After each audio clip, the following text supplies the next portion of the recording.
নমস্কার। দেখুন বন্ধুরা, আপনার বাড়ি যে ঘরটা আপনার আছে সেই ঘরকে আপনি স্বর্গ বা জান্নাতের মতো করে সাজাতে চান। আপনার ঘরে যদি কোনো মানুষ এসে ওই ঘরের মধ্যে ঢোকে তাহলে ঘরটায় এক নজর দেখে থাকবে।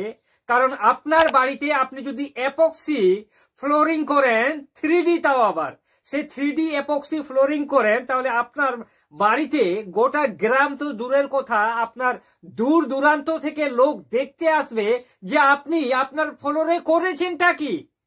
দেখুন, একটা কথা আছে পৃথিবীতে, শখের আগে কোনো কিছুই না। শখের জন্য মানুষ অনেক কিছুই করে, আর বর্তমানে এমনই করছে মানুষ বন্ধুরা, এপক্সি 3D ফ্লোরিং।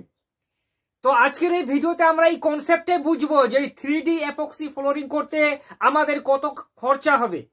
এটা কি সত্যি, মানে এটা করার পরে কি লাস্টিং করবে, ডিউরেবিলিটিটা কতদিন, কোথায় আমরা পাবো এই এপক্সি ফ্লোরিং এর কাজ, কে বা আমাদের বাড়িতে এসে এপক্সি 3D ফ্লোরিং এর কাজটা করে দিয়ে যাবে, কতই বা খরচা, সম্পূর্ণ তথ্যগুলি এই ভিডিওতে আপনারা কমপ্লিট পেয়ে যাবেন।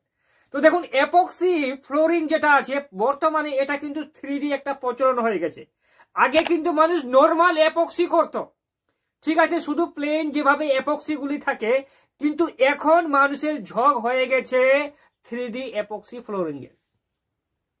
তো এই 3D প্রথমে প্রসেসটা বুঝি আগে, যে এই 3D এপক্সি ফ্লোরিং করতে আমাদের প্রসেসটা কি আছে, এই কনসেপ্টটা আগে বুঝি। তো দেখুন, আপনার বাড়িতে যদি আপনি টাইলস বসিয়ে থাকেন, যে আপনার বাড়িতে টাইলস করা আছে, টাইলসটা পুরাতন হয়ে গেছে, বা আপনার বাড়িতে সিমেন্টের ঘোলা লাগানো আছে, ঠিক আছে, তবুও কিন্তু এপক্সি ফ্লোরিংটা আপনি করতে পারবেন। কিন্তু কোথাও যদি উঁচু নিচু থাকে, আপনার এই ফ্লোরটা যে মেঝোটা আছে যদি কংক্রিট থাকে, সেখানে যদি কোথাও উঁচু নিচু থাকে, তাহলে স্ক্রাব করে ভালো করে ওটাকে সেন্ডিং করে একদম প্লেন করে নিতে হবে। এটা এপক্সি ফ্লোরিং করার প্রথম স্টেপ, ঠিক আছে। ভালো করে আপনার মেঝোটা একদম ওয়াটার প্রুফিং করে সমান করে নিতে হবে। সমান করার পরে আপনাকে এপক্সি ফ্লোরিংটা আপনি করবেন কিভাবে, এটা প্রথমে বুঝুন। দেখুন, এপক্সি যে আছে শুধু একটা জিনিসের নামই কিন্তু এপক্সি না। এপক্সি রেজিন আর হার্নারের মিশ্রণকে আমরা বলি এপক্সি ফ্লোরিং। রেজিন আর হার্নার, রেজিন দেখুন যেটা আপনার ওই যে এক ধরনের রাবার, যেটাকে আমরা বলি আঠা, যে গাছের অনেক সময় দেখবেন যে গাছ কেটে ওখান থেকে আঠাগুলো বেরোচ্ছে, ওইটাই হচ্ছে আপনার এপক্সি, ঠিক আছে। ওটা থেকেই কিন্তু এই এপক্সিটা তৈরি, ঠিক আছে। তো এপক্সি আর রেজিনের যখন একটা মিশ্রণ তৈরি হয়, সেই মিশ্রণে একটা কেমিক্যাল তৈরি হয়, যেটার নামে হচ্ছে এপক্সি ফ্লোরিং। তো সর্বপ্রথমে আপনার মেঝোতে এপক্সি ফ্লোরিং করার জন্য আপনার মেঝোটাকে আগে প্রাইমার করে নিতে হবে, ওয়াল প্রাইমার। ভালো করে বুঝুন বন্ধুরা, ভালো করে বুঝে নিলে আপনার বাড়িতে আপনারা নিজেও এই এপক্সি ফ্লোরিংটা করতে পারবেন। কিন্তু স্টেপটা আপনাকে ভালো করে বুঝে নিতে হবে। প্রথমে কি করব, প্রথমে আমরা যে প্রাইমার পাওয়া যায়, এপক্সির প্রাইমার, এশিয়ান পেইন্টেরও আপনি এপক্সির প্রাইমার পেয়ে যাবেন, যেটা এপক্সির বেস কোট বলা হয়। সেই বেস কোটটা ডবল কোট আমাদেরকে ভালো করে করে নিতে হবে, ঠিক আছে। ডবল কোট ভালো করে করে নেওয়ার পরে এবার যেটা আমাদের দরকার, যদি আমরা 3D এপক্সি ফ্লোরিং করি, সেক্ষেত্রে আমাদের 3D ওয়াল পেপারের দরকার, ঠিক আছে। তো সেই পছন্দ মতো আপনারা অনলাইনে এই যে 3D এপক্সি পেপারগুলো আছে, এই পেপারগুলো আপনারা কিন্তু পেয়ে যাবেন, বা বর্তমানে মার্কেটেও এই পেপারগুলি পাওয়া যায়, ঠিক আছে। তো এই পেপারলা আপনার পছন্দের মতো পেপারগুলি আপনি কিনে নিয়ে আসবেন, ঠিক আছে। পছন্দ মতো আপনি এই পেপারগুলো কিনে নিয়ে আসবেন। কিনে নিয়ে আসার পরে এই পেপারগুলোকে ভালো করে কিন্তু আপনাকে বিছাতে হবে, কোথায়, আপনার যে ফ্লোরটা আছে। দেখুন, এই পেপার যেমন ওয়াল পেপারগুলো থাকে না, পেপারের মধ্যে দুটো কিন্তু স্তর থাকে। একটা স্তর অটোমেটিক খুলে যাবে, খুলে যাওয়ার পর কিন্তু একটা আঠার মতো চিপচিপা ভাব থাকবে। সেই আঠার মতো চিপচিপা ভাবটি আপনার মেঝোতে আপনি ভালো করে কিন্তু বসিয়ে নেবেন। দেখবেন যে কোথাও আবার ভাঁজ না হয়ে থাকে। অনেক ক্ষেত্রে কি হয় যে ওয়ালপেপার বসানোর সময় বা 3D ফ্লোরিং করার জন্য অনেক সময় দেখবেন যে এমন ভাবে সেট হয়ে গেছে যে ওই ভাঁজ থেকে গেছে। সেই রকম যেন ভাঁজ না হয় সেই জিনিসটা ভালো স্কিল করে একদম আপনার 3D যে পেপারটা আছে সেটাকে আপনাকে মেঝোতে আপনাকে ভালো করে ইনস্টল করে নিতে হবে, ভালো করে বসিয়ে নিতে হবে।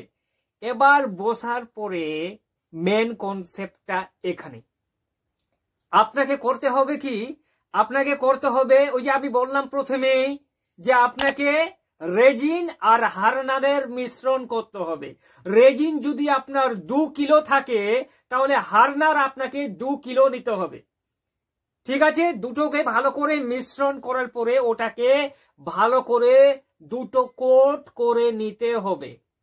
সেই দুটো কোট করার পরে দেখবেন যে আপনার যে মেঝোটা আছে ওটা কিন্তু একদম পাথরের মতো শক্ত হয়ে যাবে। 24 ঘন্টা কমসে কম ওই অ্যাপক্সি ফ্লোরিংটা করার পরে ওই মেঝোতে যেন কেউ আসা যাওয়া না করে, এই জিনিসটা মাথায় রাখবেন।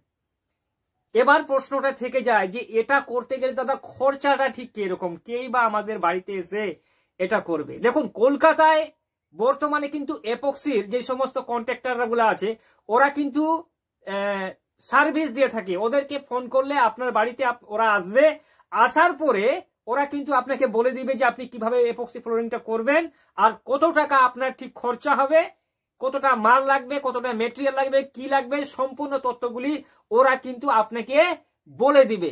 বলে দেওয়ার পর ওরা কিন্তু আপনার বাড়িতে এসে অ্যাপক্সি ফ্লোরিংটা করার পর ওরা কিন্তু বাড়ি চলে যাবে। ঠিক আছে, তো এবার কনসেপ্টটা প্রশ্নটা এখানে থেকে যায় যে অ্যাপক্সি ফ্লোরিং করতে খরচা কতটা হয়। দেখুন আপনি যদি অ্যাপক্সি ফ্লোরিংটা করেন সেক্ষেত্রে আপনার কিন্তু কিছুই করা লাগবে না। আপনি শুধু আপনার বাড়ির যে ফ্লোরটা আছে সেটাকে ওদেরকে দেখিয়ে দিন। দেখার পরে এটা যে চার্জ হয় খরচাটা ঠিক হয়, একটু খরচাটা বেসিকলি একটু কনসেপ্টটা বুঝে নি যে অ্যাপক্সি 3D ফ্লোরিং করার জন্য খরচাটা কত হয়।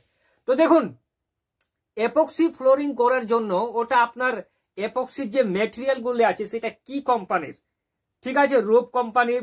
দেখুন অ্যাপক্সি ফ্লোরিং এর তো অ্যাপক্সি তো অনেক ধরনের কোম্পানির আছে, তো ভালো কোম্পানির মাল যদি নেন সেক্ষেত্রে একটু খরচাটা অটোমেটিক আপনার কিন্তু বেশি হয়, তাই না? তো যদি আপনি নর্মাল ধরুন যে 250 টাকা থেকে শুরু হয়ে 400 টাকা প্রতি স্কয়ার ফিট অ্যাপক্সি ফ্লোরিং এর জন্য কিন্তু আপনার খরচা হবে। আপনি যদি একটু নর্মাল করেন সেক্ষেত্রে 250 টাকা 1 স্কয়ার ফিটে, যদি আপনার 100 স্কয়ার ফিট হয় তাহলে 25,000 টাকা খরচা হবে। আর যদি আপনি আপনার যদি 400 টাকা স্কয়ার ফিট হয় তাহলে 40,000 চলে যাবে 100 ফিটের জন্য। তো প্রথমে আমি যেটা বললাম যে শখের আগে কিছু না, একটা ঘর আপনি করলে আপনার আশেপাশের লোক আপনার বাড়িতে দেখতে আসবে যে ভাই আপনি কি করেছেন। অ্যাপক্সি ফ্লোরিং নিয়ে যদি আপনার কোনো মতামত থাকে অবশ্যই আমাদের কমেন্টে বলুন, আপনার প্রশ্নের উত্তর অবশ্যই দেওয়ার চেষ্টা করব।